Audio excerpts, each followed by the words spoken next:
If you want to go, you can go. Fine, I am done here. I turned back while Amy went in with the detector and flashlight. I was about to come out when I heard my sister's spine-chilling scream. At the end of the cave, I found Amy's flashlight. I flashed the light following the sounds, and I couldn't blink anymore.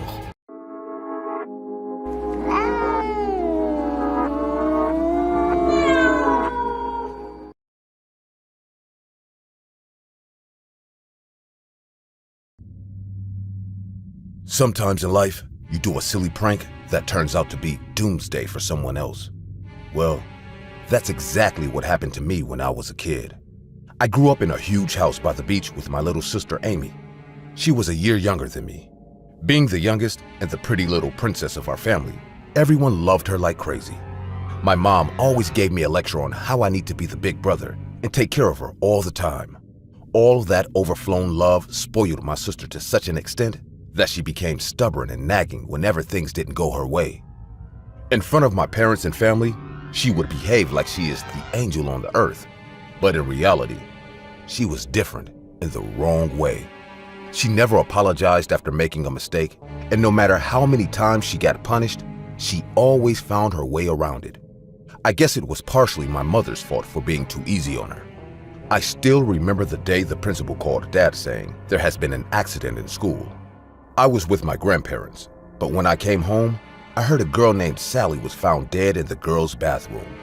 No one knows what exactly happened to her, but it seemed like she slipped somehow and smashed her face on the glass mirror, leading to the broken glass cutting her eyeballs in half. She bled to death. Yeah, it was a pretty violent sight. When the cops inquired everyone about this incident, the school janitor said he saw Amy coming out of the washroom right before Sally's body was discovered. But she was just a little girl. Who would suspect her, right? But I knew.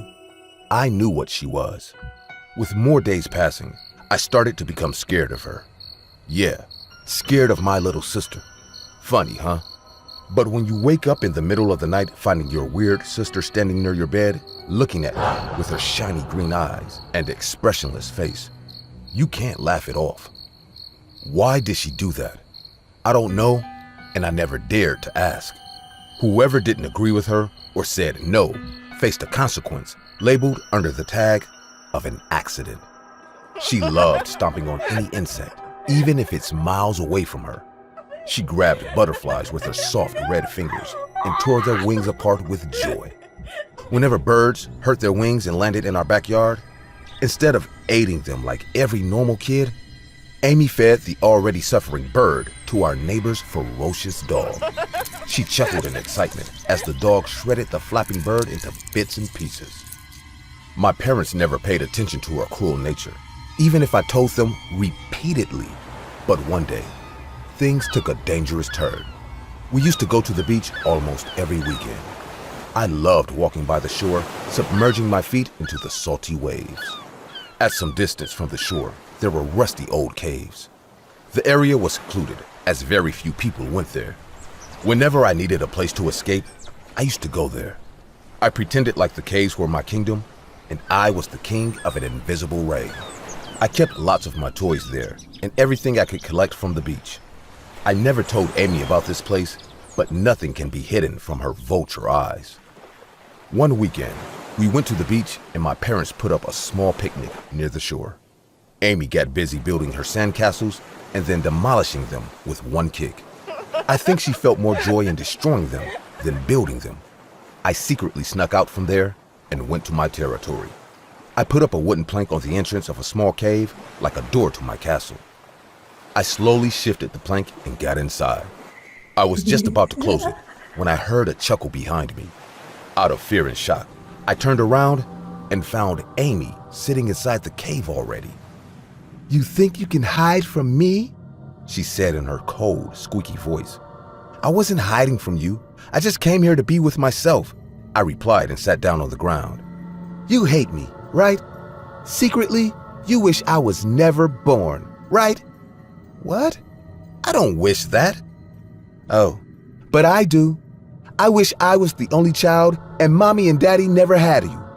I would have gotten all their attention. You anyway get that.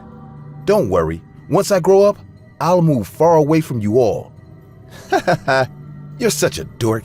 Come on, let's go. Amy got up and started to walk out of the cave.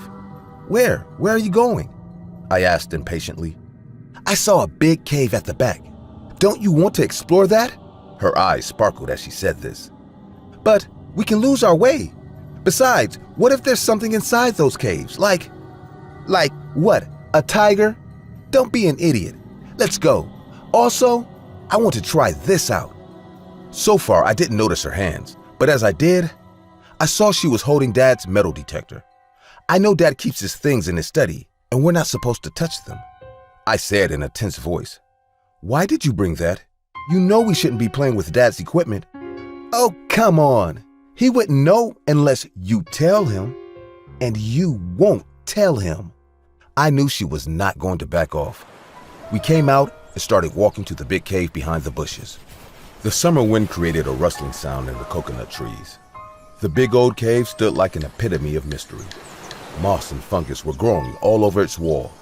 Amy stopped right in front of the cave and stared at the dark, hollow entrance ahead. Why are we even here? I asked fearfully. We are going to look for treasure. Don't you remember the story Mom told us last night? Caves like this are filled with treasures. Now let's go for our treasure hunt. Amy handed me a small flashlight and told me to show the way. I realized how mean and selfish she is. If anything bad came at us, she wanted me to face it. My own sister was using me as her shield just to have some fun in a stupid treasure hunt. But she was very greedy. If Amy found something attractive, my parents had to buy it for her, and if they didn't, she didn't hesitate to steal it at all. Mom's story triggered her to think she was going to find a hidden treasure inside this cave. That's why she brought Dad's metal detector. But I was sure. I knew she would go home empty-handed. I was walking with a flashlight while she strolled with her metal detector behind me. The continuous beeping of the detector echoed in the cave. Accidentally, I flashed a light on the ceiling, and an army of ugly, stinky bats flew over us, scaring the hell out of me. Ah! You silly! Don't flash your light on them, idiot! Amy didn't respect me at all. Maybe it was her cruel nature that made her immune to all kinds of jump scares. She snatched the flashlight from my hand and took the lead. Without saying a single word, I followed her. Even though she was not the perfect sister, I couldn't ditch her inside a dark cave. After walking for a minute or so, the metal detector started to make a rapid sound, denoting it had found something. Amy crouched down and started to dig the wet, muddy ground with her beach shovel. Within 5 seconds, she screamed in joy. Look what I found! She lifted her hand, and in the flashlight, I saw a sparkling bracelet. Her face lit up even more greed. The bracelet was shining like the stars in the night sky. I didn't at all expect something like this to be found here. Amy picked up the detector and started walking ahead. I stopped her saying, Well, you got your treasure. Let's go now. It's getting dark and Mom will be worried. No way. We have just started. If you want to go, you can go. Fine. I am done here. I turned back while Amy went in with the detector and flashlight. The beeping sound faded away with her footsteps. I was about to come out when I heard my sister's spine-chilling scream. I ran inside, irrespective of the darkness. I could barely see ahead when I heard a collapse of boulders. At the end of the cave, I found Amy's flashlight. The glass got broken, but was still on. A beeping sound was going crazy in the dark, and there was another sound in that empty cave.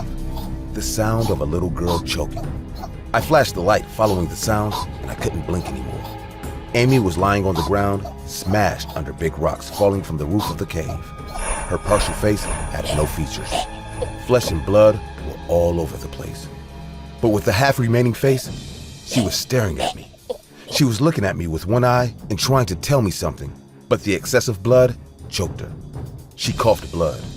Her body trembled like those wounded birds when the neighbor's dog ate them alive. I will never be able to get that sight out of my mind. My parents rescued me with the help of the cops.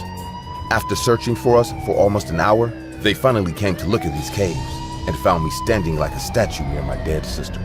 It was all an accident. No one had any doubt of that. My mom never spoke a word after that. Cops said the cave's roof somehow collapsed and it was nothing but an unfortunate event. I won't say that I don't miss her, but we learned to move on. I accepted her fate and grieved for her terrible death for years. But yesterday, my mom passed away in her sleep, and her attorney handed me a letter that she left for me. The letter read, "My dear Jim, we all loved Amy in our own ways. I know you resent me for not raising her with more discipline and good habits.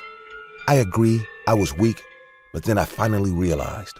The day Sally died, I knew what a monster I had created. I had to put an end to this. The cave's roof didn't collapse on its own.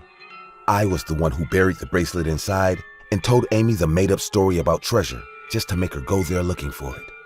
I sacrificed my own child so that she can't hurt anyone else.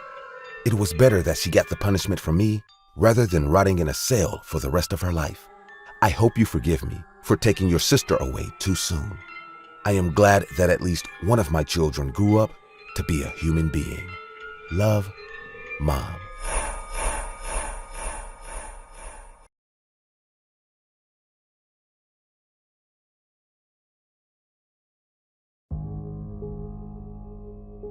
I went to medical school out of grave interest in human anatomy. On the campus of our medical school, we had an adjacent hospital. Sometimes, professors took our anatomy classes in the hospital labs. Due to this, we had direct access to the hospital morgue. Sometimes, we brought several limbs, a pair of brains, or a dissected eye to understand the human body better. The smell of death surpasses every odor in this world. I have witnessed students collapsing on the morgue floor while witnessing embalming or dissection of a particular organ. Slowly, everyone catches up because you know what to expect before choosing this field. But there's this one girl in our batch who never did well around a corpse. For the sake of this story, we'll call her Lizzie. Lizzie was labeled as the scaredy cat of our batch, and many ridiculed her for weak nerves. One day, when I went to the cafeteria and saw Lizzie sitting on a corner bench and crying silently, I felt bad for her, so I walked up to her. "Hey, are you all right?" She quickly wiped her tears and replied in a low voice, Yes, I'm fine. Listen, if you want, I can help you to get better at the practical." "You would? But why?" "Because I know you are good at this. All you need is some little practice." A smile of hope blossomed on her face, and she agreed. Since that day, after classes, Lizzie and I started to work on our practical skills on a corpse. Sometimes, to make things easier for her, I even instructed her to operate on a dummy first and then go for a real dead body. She started to get better with time. One day, I was going to my room after a practice session with Lizzie when Ben pulled me aside. Ben was the notorious one in our group and always walked around with his two sidekicks, Justin and Tim. Needless to say, he's the one who made fun of Lizzie the most. "Having fun with your little girlfriend, huh?" "We are just good friends, Ben. And it's none of your business anyway." Yeah, I know. But you know what, pretty boy? You helping her can create a problem for all of us. I didn't understand how helping Lizzie can create problems, so I kept staring at him with a confused face. He came close to me and said, "You know, she's already doing great in the theories, and it's almost impossible to beat her there." So, if she gets better in practical too, she will be a competitor for the special scholarship program. And you and I both know only two people are going to get that. One can be you, and one can be me. Then why bring this extra competition? Be smart, Andrew. If you were so confident that you will get in, then why bother about the number 2? You better concentrate on your studies instead of others' achievements. I walked away like a boss, and I could see his face turn cold with my unsatisfying reply. He gave me an evil grin and walked away. I knew people like him can only talk, so I ignored it. But I failed to see the bad omen lurking behind all of this.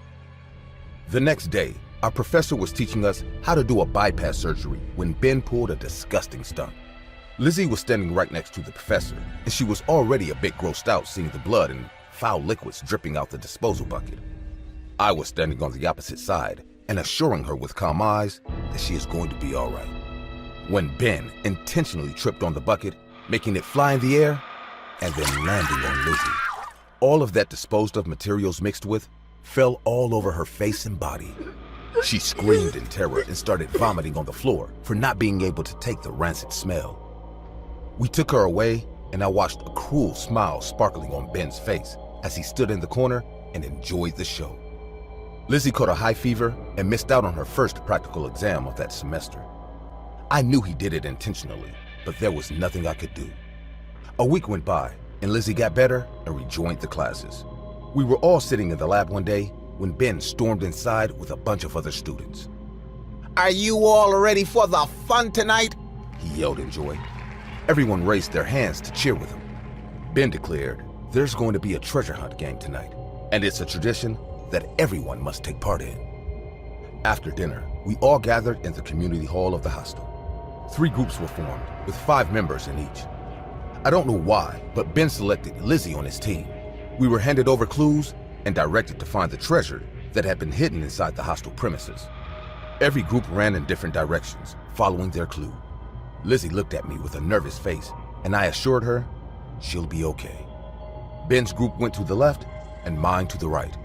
The clues were very kiddish, and it didn't take us much to solve. Our team was walking down the emergency stairs, looking for the last and final clue, when I overheard a conversation. It was Justin and Tim. Can't wait to see the show tonight. I want to see the look on her face when she finds the treasure. Poor Lizzie. Ben is going to scare the hell out of her. Hearing this, I rushed following their voices and found them going to the other side of the building. I grabbed Justin's t-shirt from behind and punched him on the stomach. What the hell is going on? Where's Ben? Let me go. Tell me his evil plan, or I will punch you until your guts come out of your mouth. Ben has placed a severed hand under Lizzie's pillow, which is the treasure we're all playing for. Trust me, it's all him. I didn't do anything. He wanted to scare her. That's why he planned this entire hunt. I ran to Lizzie's room. I knew if she gets a shock again, she will probably leave this course and return home. She will lose all hope, and her life will be ruined by some jerk. As soon as I reached her room, I saw Ben standing outside her door and trying to listen to what's happening inside. Everyone else was also gathered there, and I felt sick seeing them make fun of a traumatized girl. Seeing me rush towards her room, he understood I'm going to bulldoze his bizarre treasure hunt. He jumped on me. Before I could free myself, his 2 sidekicks grabbed me from behind and pinned me down on the floor. No, pretty boy. You're not gonna ruin my plan. Just a minute more, and it will all be over. Lizzie will win after she finds the treasure. Justin and Tim grabbed me tightly. Ben placed his hands on my mouth so I couldn't alarm Lizzie by making any sound. Everything was quiet, and I could hear movements inside the room. I told myself, any minute now. Lizzie is probably heading to her bed, and she is soon to discover a bloody hand under her pillow. 5 seconds went by. A minute went by. 5 minutes went by, and we didn't hear her scream. By this time, everyone reached near her room and started to rebuke Ben for his disgusting prank. Getting scared by my group, Tim and Justin let me go, and a huge brawl took place. We all bolted inside the room, and I screamed, "Lizzie, are you?" But as we all stepped in the room, we found Lizzie sitting on her bed and munching the flesh of that rotten hand. Her entire mouth was smeared with blood and skin. Maggots were crawling on her lips from that hand. A reeking smell choked the fresh air in the room. Some started vomiting on the floor seeing her as that, and Tim ran away screaming. Ben stood there like a statue. Who knew a stupid treasure hunt will take such a terrifying turn? I took a step ahead, shaking with fear, and said in a fumbling voice, "Liz, what are you doing? Liz, stop it!" She looked at me as if she doesn't know who I am. Her eyes were wide, and for the first time, I didn't see any fear in them. She looked back at the hand, and then at Ben. A scary, hungry grin appeared on her face. She slowly got up from the bed and jumped on Ben all of a sudden. Before anyone could stop her, she bit a huge chunk of flesh from Ben's neck, and Ben fell on the floor, drowning in his own blood. Blood splattered all over the walls and on Lizzie's face. She wiped her face with Ben's blood and started laughing. "I win! I found the treasure! I win!" We couldn't save Ben that night. He had heart failure out of shock and fear. Also, he suffered excessive blood loss on his way to the ICU. Lizzie ended up in a mental institution. I still visit her sometimes. It aches my heart how she doesn't recognize me or anyone anymore. She just sits in the corner of her room and hums a creepy tune. She even laughs and giggles on her own and says, I win. I found the treasure. I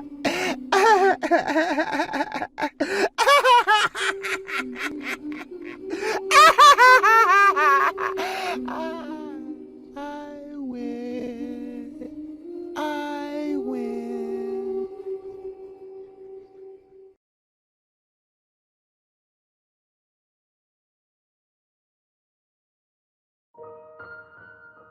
My parents worked as wildlife conservationists.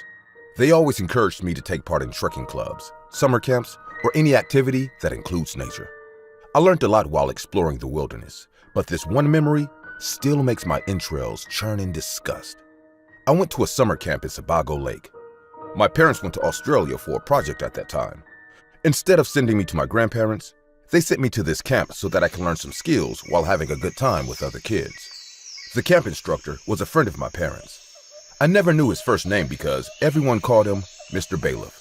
He was a strong, healthy man in his late 40s who always inspired us to take the extra step for the sake of adventure.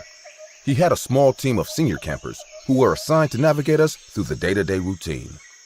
The senior campers were boys and girls aging from 16 to 17 years.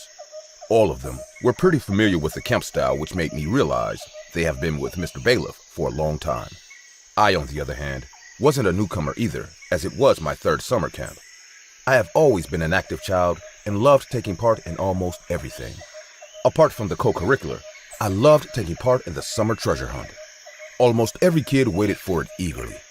To keep the game more spontaneous, Mr. Bailiff introduced this all-of-a-sudden technique. Whenever the air horn went on, everyone rushed outside to find a big jar filled with clues. The teams were divided, and the game began. We had to search all over the campsite, and sometimes even went inside the woods looking for clues. I was loving my stay there, but with time, I started to realize Mr. Bailiff is not the kind of man I thought he is. He used to get rude and insulting at times. If a kid couldn't pull off the task up to his expectations, he beat the shit out of that kid with his horrible choice of words. The anger in his eyes made him look ferocious when he scolded a kid over nothing. The senior campers never stopped him, which implies they were too scared to face him. Some seniors explained to us that Mr. Bailiff is only a strict instructor and means no harm. But what he did during our warm-up session made me feel disgusted. There was this one boy named Kurt who loved eating a lot. He was a bit overweight, but we were just kids. At that age, no one could say no to chocolate pudding. Kurt loved chocolate pudding and couldn't resist himself. After breakfast, we went to our wilderness exploration with Mr. Bailiff. He was teaching us about the different kind of plants and animals residing in our ecosystem. Everyone was listening to him with great attention when a girl screamed in fear. We all turned to her and saw her pointing at the ground behind a bush. Mr. Bailiff walked to her, and everyone else followed. As we reached near the bush, we saw rotten remains of a dead possum. Flies were hovering on it, and a bad stench covered the air nearby. Mr. Bailiff turned to us and said, "No need to be scared. This is just a circle of life. Does anyone want to step ahead to bury this little guy?" No one wanted to, but these were Mr. Bailiff's weird life lessons that we had to abide by. When no one stepped up, he chose Kurt to do this job. With an overfilled tummy and long walk in the heat, Kurt was feeling uncomfortable enough. He said in a scared voice, I don't want to do this, sir." "Why? Don't you know how to fig dirt?" "No, I do, but I don't want to go near it. It stinks." Mr. Bailiff screamed at him as usual and forced him to bury that possum's remain under the ground. Kurt dug up the first chunk of mud, and I heard him gag once. No doubt he was feeling nauseous, and as soon as he leaned on to move the possum using a stick, he puked on himself. The undigested pudding was all over his clothes. He started sobbing out of embarrassment, but Mr. Bailiff didn't spare him even after that. He yelled in his strict voice, "I don't care if you vomit everywhere or even shit your pants. If you don't finish this task, I will make you eat your puke, boy." What other option did he have? He did as he was told while being drenched in his puke. The camp of enjoyment soon started to turn into the camp of torture. Mr. Bailiff was just too smart. He tortured the kids in the name of wilderness exploration It made it seem like he was teaching us how to overcome our comfort zones. Every kid in my dorm wished this nightmare to end so that they could return home. On the last week of our summer camp, we were counting days for it to end when Mr. Bailiff announced a treasure hunt. Following the rules, we got divided into teams and handed over the clues. There were artificial obstacles created for us to increase the thrill. Small hurdles such as crawling through a muddy ditch, jumping fences, climbing ropes to collect a clue was a part of it. Our team had to search for one clue inside the woods. Signboards were scattered throughout to give us hints on where the last clue can be. We were a team of 4, and to win the game, we decided to split up and look for it. I was walking by a small trail when I felt someone go behind the tree nearby. I couldn't see at first, but a small hand appeared behind the tree. Hello? Is it Jim? No answer came. I walked close to the tree and peeked to see who's behind it, but found no one. Running footsteps made a rustling sound on the dried leaves, and a chuckle appeared. I turned around and saw a small boy dressed as a Boy Scout. He was of my age. A weird smile took place on his face, and he said, "Are you playing the treasure hunt?" I nodded yes and asked, "Are you from our camp? I have never seen you before." He looked up to the tree branch above his head and said, "Is Mr. Bailiff around?" I said in a confused voice, "Yeah, he is conducting the game. I have to find the last clue or else..." "Parker, who are you talking to?" I found Mr. Bailiff standing behind me with a pissed-off face. I was going to introduce him to that boy, but he was nowhere to be found. Mr. Bailiff started scolding me for wasting time when I noticed the boy coming from the bush nearby. I pointed at him, telling Mr. Bailiff that he is the one I was talking to, and Mr. Bailiff's face turned pale. He stared at the boy with a shocking face, and for the first time, I saw him scared. He said in a fumbled voice, "But you were dead." The boy chuckled and looked at the branch above his head and then back at him. "Why did you force me to climb this tree?" He started to walk towards Mr. Bailiff.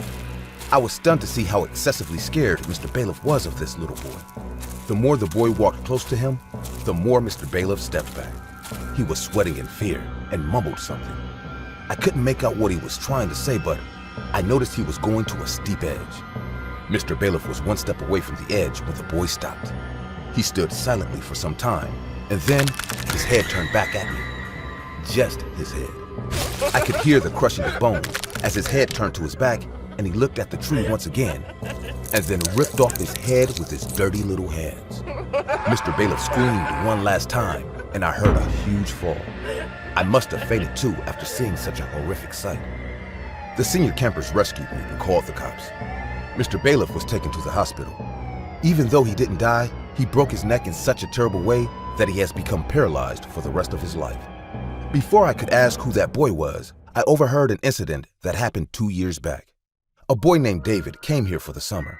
During one game of treasure hunt, Mr. Bailiff went a bit too rough on him and forced him to climb that tall tree, irrespective of the dangers that could occur. The boy was scared and traumatized, but Mr. Bailiff went on pushing him like always. Suddenly, he slipped and fell to the ground before anyone could catch him. He broke his neck and never woke up again. His parents were told it was just an accident, and no one revealed how responsible Mr. Bailiff was for that. I am happy that the poor kid got his revenge. A man like Mr. Bailiff deserves it.